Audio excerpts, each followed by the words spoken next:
2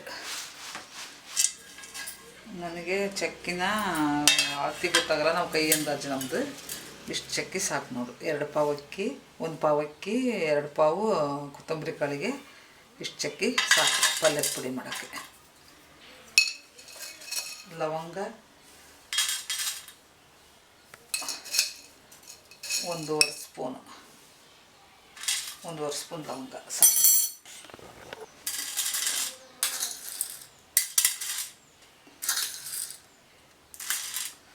ಮೂರು ಸ್ಪೂನ್ ಕಡಲೆಬೇಳೆ,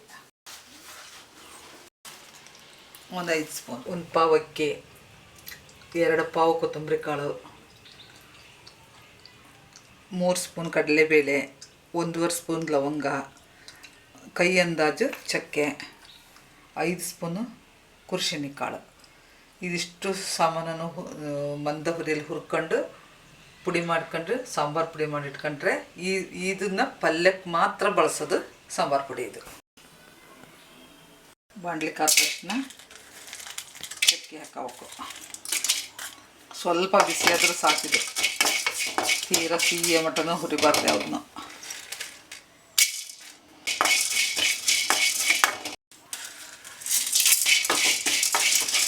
ಕಡಲೆಬೇಳೆ ಸ್ವಲ್ಪ ಹುರಿದು ಅನ್ನಂಗೆ, ಸ್ವಲ್ಪ ಹುರಿದು ಅನ್ನಂಗೆ ಆಗ್ಬೇಕು.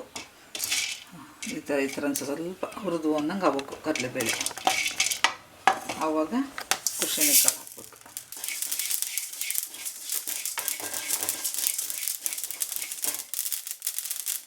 ಪಟ ಸಿಡಿಬೇಕು ಕುರ್ಷಿನಿ ಕಾಳು, ಆವಾಗ ಕುರ್ಷಿನಿ ಕಾಳು ಹುರಿದಂಗಾಗೋದು.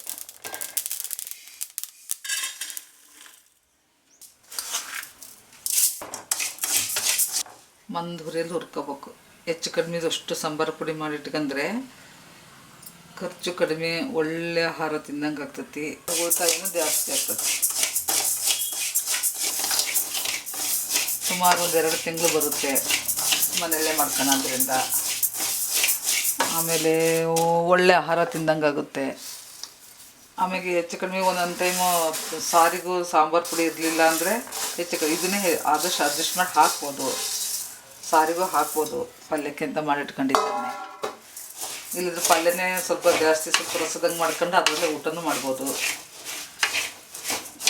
ಒಬ್ಬರು ಇಬ್ಬರು ಇರೋರು ಮನೆಗೆ ಸಾರು ಮಾಡಿದರೆ ಸುಮ್ಮನೆ ವೇಸ್ಟ್ ಆಕೈತಿ. ಅವ ಪಲ್ಯನೇ ಸ್ವಲ್ಪ ರಸದಂಗೆ ಮಾಡ್ಕೊಂಡು ಇದೇ ರಸದಲ್ಲೇ ಊಟನೂ ಮಾಡ್ಬೋದು. ಕೊತ್ತಂಬರಿ ಕಾಳು ಹುರಿಬಾರ್ದು ಸಿಹಿಯಂಗೆ. ಕೊತ್ತಂಬರಿ ಕಾಳು ಸ್ಮೆಲ್ ಬಂತು ಹುರಿದ್ವು ಅನ್ನೋದಕ್ಕೆ, ಆ ಸ್ಮೆಲ್ ಬರ್ತಿದ್ದಂಗೆ ತೆಗೆದು ಬಿಡ್ಬೇಕು. ಮತ್ತು ಜಾಸ್ತಿ ಆದರೂ ಸೀದೋಗ್ತವೆ, ಸೀದಬಾರ್ದು ಯಾವುದು ಪದಾರ್ಥನೂ. ಸೀದ್ರೆ ಅಡುಗೆ ಚೆನ್ನಾಗಿ ರುಚಿ ಬರಲ್ಲ.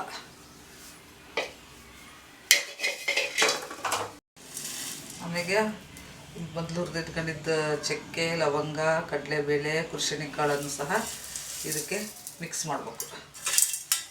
ಮಿಕ್ಸ್ ಮಾಡ್ಕೊಂಡು ಬಿಸಿ ಇದ್ದಾಗಲೇ ಮಿಕ್ಸಿ ಮಾಡಿ ಇಟ್ಕೊಬಿಡ್ಬೇಕು. ಮಿಲ್ಲಿಗಿಲ್ಲಿ ಕೊಟ್ಟು ಕಳ್ಸೋಕ್ಕೋಗ್ಬಾರ್ದು. ಮಿಲ್ಲಿ ಕೊಟ್ಟು ಕಳಿಸಿದ್ರೆ ನಮ್ಮದು ಚಕ್ಕೆ ಲವಂಗದೆಲ್ಲ ಟೇಸ್ಟ್ ಹೋಗ್ಬಿಡ್ತೈತಿ. ಮಿಕ್ಸಿನೇ ಮಾಡ್ಕೊಂಡು ಇಟ್ಕೊಬೇಕು. ಹೊರ್ಗ ಆದರೂ ಪರವಾಗಿಲ್ಲ, ಮಿಕ್ಸಿನೇ ಮಾಡಿ ಇಟ್ಕೊಬೇಕು. ಆ ಟೇಸ್ಟೇ ಭಾಳ ಚೆಂದ.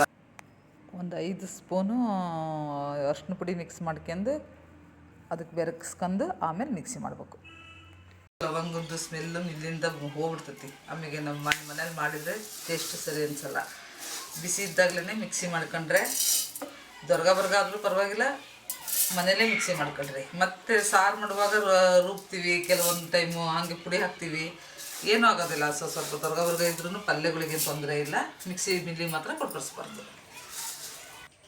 ನೋಡಿ, ಸಾಂಬಾರು ಪುಡಿ ರೆಡಿ ಆಯಿತು. ಹೀಗೆ ಮನೆಯಲ್ಲೇ ಮಾಡ್ಕೊಳ್ರಿ, ಖರ್ಚು ಉಳಿಯುತ್ತೆ, ಹೆಲ್ತು ಚೆನ್ನಾಗಿರುತ್ತೆ. ಸಾಂಬಾರು ಪುಡಿ ಮಾಡುವಾಗ ಸ್ವಲ್ಪ ಹಿಂದೆ ಮುಂದೆ ಹಸಿ ಮಾಡಿರೋ ಕೊತ್ತಂಬರಿ ಬೀಜ ಉಳಿದವು, ಆ ಬೀಜನ ಯಾಕೆ ವೇಸ್ಟ್ ಮಾಡೋದು ಒಂದು ಇಲ್ಲಿ ಹಾಕಿದ್ದೇನೆ. ಮಣ್ಣಲ್ಲಿ ಕೆದರಿ ಹಾಕಿದ್ದೀನಿ. ಒಂದು 15 ದಿವ್ಸಕ್ಕೆ ಅವು ಗಿಡ ಹುಡ್ತವೆ. ತಿಂಡಿಗೆ ಬಳಸೋಕೆ ಅನುಕೂಲ ಆಗ್ತೈತಿ. ಹೋಗಸಿದ್ರೆ ಹಾಗೆ ವೇಸ್ಟ್ ಆಗ್ತವ. ಅದಕ್ಕೆ ಸ್ವಲ್ಪ ಮಣ್ಣು ಕೆದರಿ ಅದರ ಮೇಲೆ ಹಿಂಗೆ ಹಾಕಿದರೆ ಸಿಗ್ತಾವೆ. ಸೊಪ್ಪು ಹೇಳ್ತಿದ್ದೆ.